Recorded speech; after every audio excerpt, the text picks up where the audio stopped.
তো তোমরা কি করছিলে? মা কি করছিল? কেউ দেখাতে পারলে না? আমার কথা কে শুনবে?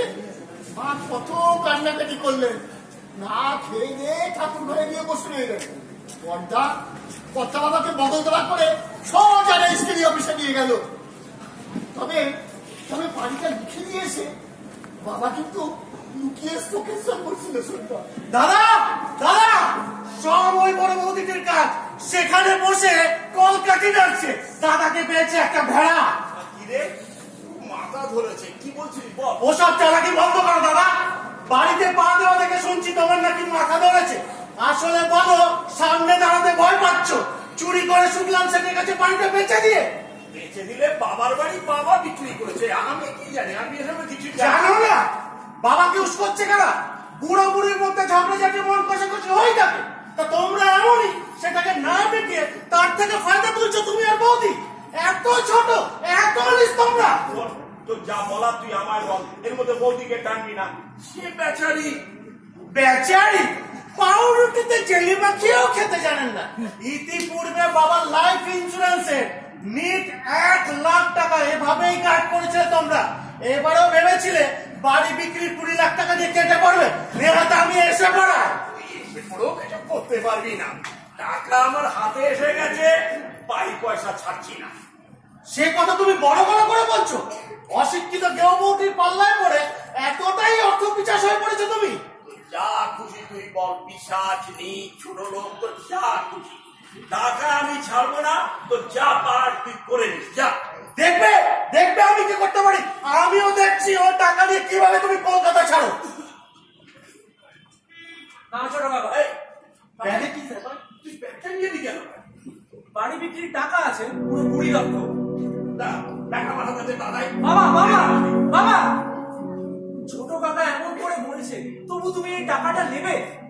এদিকে ঠাম্মা কাঁদছে, দাদু কাঁদছে, বাড়ির সবাই কাঁদছে। তুমি ভাবছো সবাইকে কাঁদিয়ে এই টাকাটা দিয়ে দিলে একটা ভালো বিয়ে হয়ে যাবে? তুমি কি করলে বড়দা? তুমি কি করলে? আমাদের একটা বাড়ি ছিল, আমরা সবাই আসতাম, কত আনন্দ করতাম, সবাইকে বলতাম যে আমাদের একটা দেশ আছে, দেশে একটা বাড়ি আছে। আজ আজ সব বেঁচে দিলাম বাবা, সব।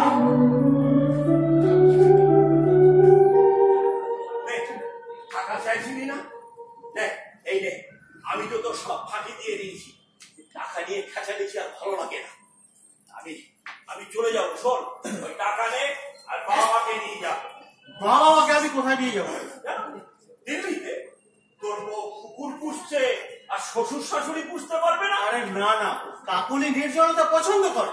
নির্জনতা না থাকলে কবিতা লিখবে কি করে? বাবা মা সেখানে গেলে প্রচন্ড হইহট্টগোল হবে। তোর বউ শুধু কুকুর না চায় না, আবার দৌড় রচনা করে। একটু ঠান্ডা মাথায় ভাবো না দাদা। সে ঠান্ডা মাথা? এতক্ষণ একটু আগে যখন চোর চোর চোর বলছিলি, তখন ঠান্ডা মাথার কথা খেয়াল হয়নি? এখন বোধহয় টাকার ব্যাগটা পেয়ে মা বলছে হিম প্রবাহ বইছে।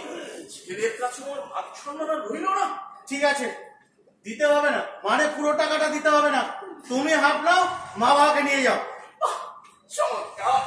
টাকার ক্ষেত্রে হাফ হাফ, আর বাবা মার ক্ষেত্রে পুরোটাই আমার। তাহলে বাবা মাও হাফ হাফ হোক। ও আমি রাজি। তুমি একজনকে নাও, আমি একজনকে নিচ্ছি। ঠিক আছে, আমিও রাজি।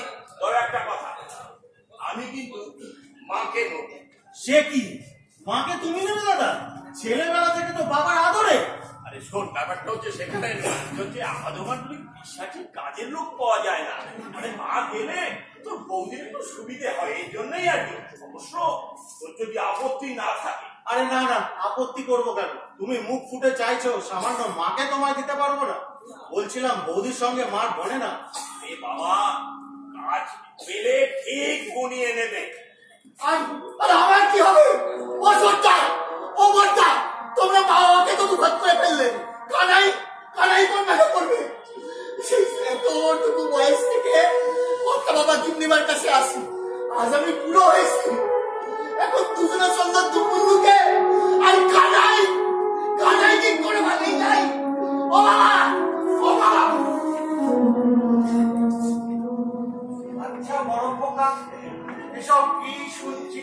হ্যাঁ, তোমার মাকে আমাকে আলাদা আলাদা থাকতে হবে কেন? বাবা হ্যাঁ, এটাতে হলে কি হবে, আমাদের কারোর উপরে কোনো প্রেশার পড়বে না, এই জন্য এটা করা। বুঝলাম, কিন্তু আমাকে ছোট খোকার কাছে পাঠালে কেন?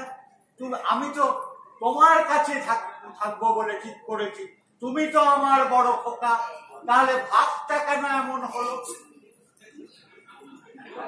হ্যাঁ, আমরা দুজনেই তো তোমার ছেলে, দেখি আমি কি বলবো বল। আহা, সে তো বুঝলাম, কিন্তু আমাকে ছোট খোকার কাছে দিলে কেন? ওর সঙ্গে তো আমার ভালো মতো স্পিকিং টার্মস নেই। তাছাড়া ও নিজের পছন্দ মতো বিয়ে করেছে, সে বউকে তো আমি কোনোদিনও দেখি না।